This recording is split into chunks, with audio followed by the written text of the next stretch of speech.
When we first arrived in Coppermine, we thought they'd sent a welcoming party. Then we discovered we were driving our team right into the middle of their annual spring carnival.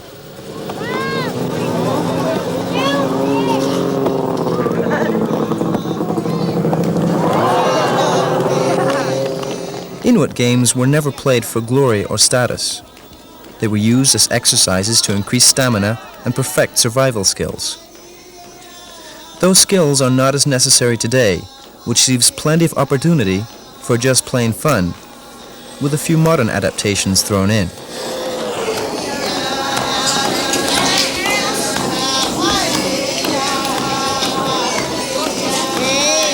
The more traditional games are still played the same way and require incredible strength and endurance.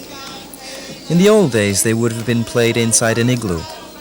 Nowadays, it's in the school gym. No Inuit celebration is complete without singing and drumming.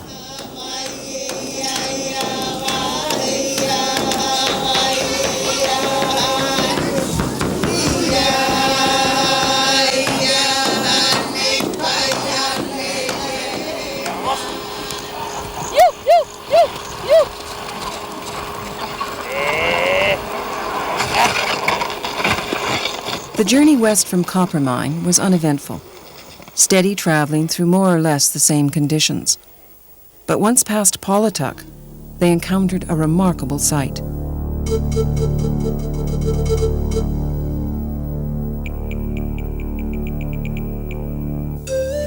The cliffs of Cape Bathurst are composed of bituminous shale and concentrations of pyrite and sulfur.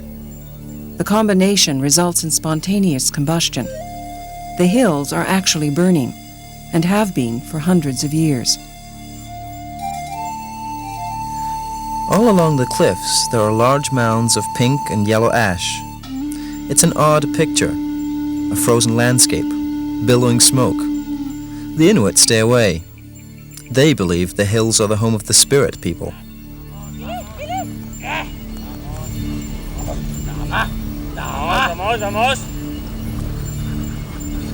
Vamos, vamos. Venga. Vamos. ¡Pau, pau!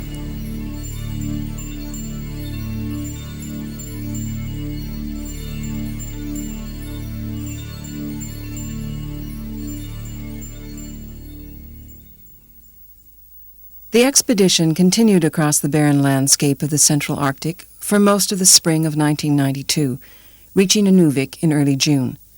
They had traveled more than 8,000 kilometers by dog team since leaving Greenland. Manolo met the expedition in Inuvik, and in July they began the 2,000-kilometer kayak trip along the north slope of Alaska. Rafa did not go with them.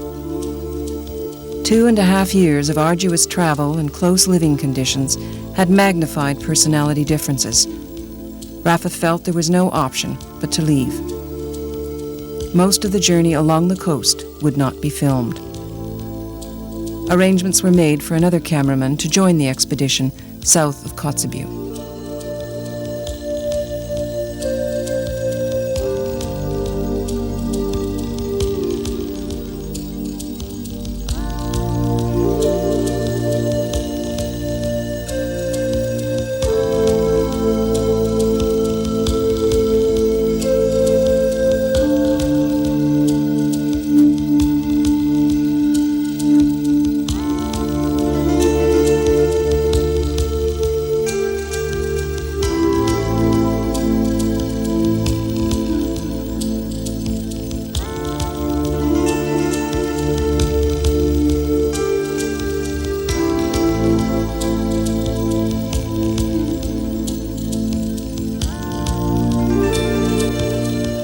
Weather and ice conditions prevented the expedition from kayaking further than Kotzebue. The decision was made to spend a third winter in the Arctic in order to cross the interior of Alaska by dog team. Manolo could not stay. He had planned to be married in September. He would return for the kayak trip to Valdez in the spring.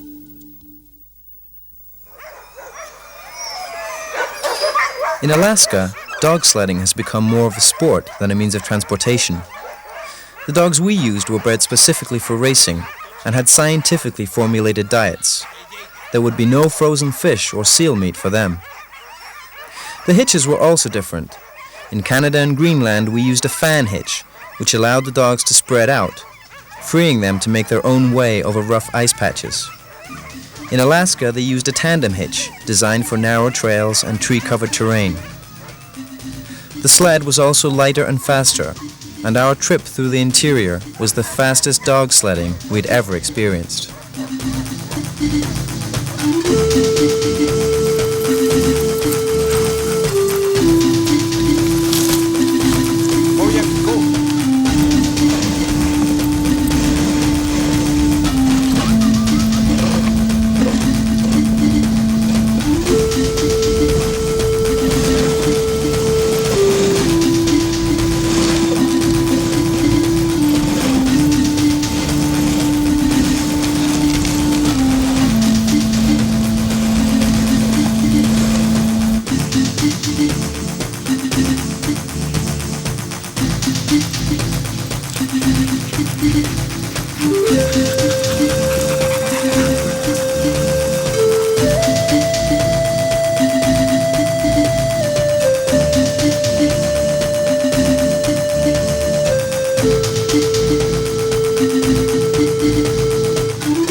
Time in Alaska seemed to fly for Ramón and Antonio.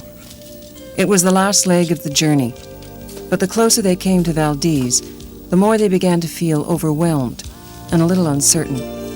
The expedition was almost over.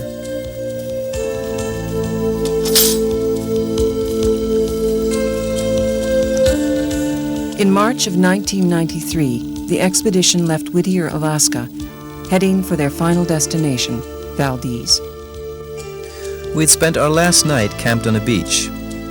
We kept talking about the fact that it was over and the excitement we felt about going home.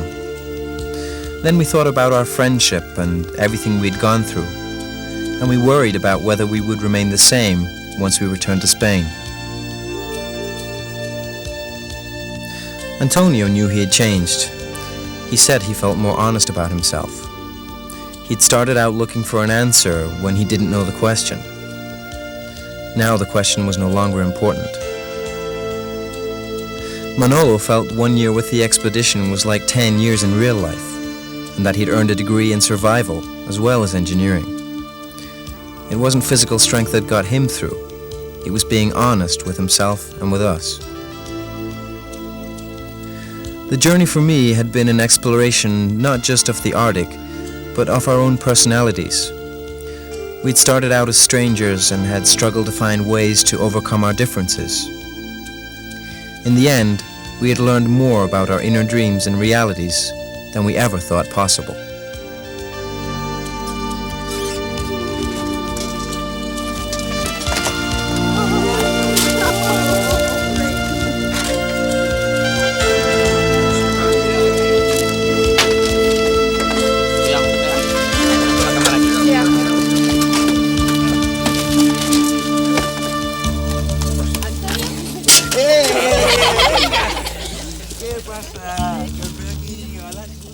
The expedition arrived in Valdez on March 25, 1993.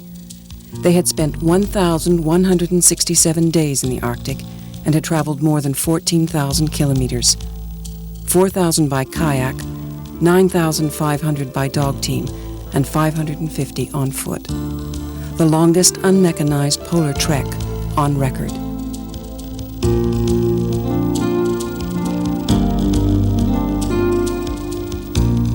Ramón Larramendi is writing a book on Inuit lifestyles and preparing a traveling exhibit of the expedition.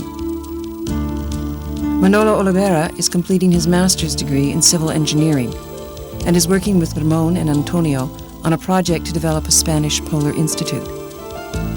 Antonio Martínez is writing a technical manual on Arctic survival and helping to prepare a collaborative book on the expedition. Peche has resolved his differences with the expedition and is now working with the others on a pictorial history of the trip. All four want to return to the Arctic.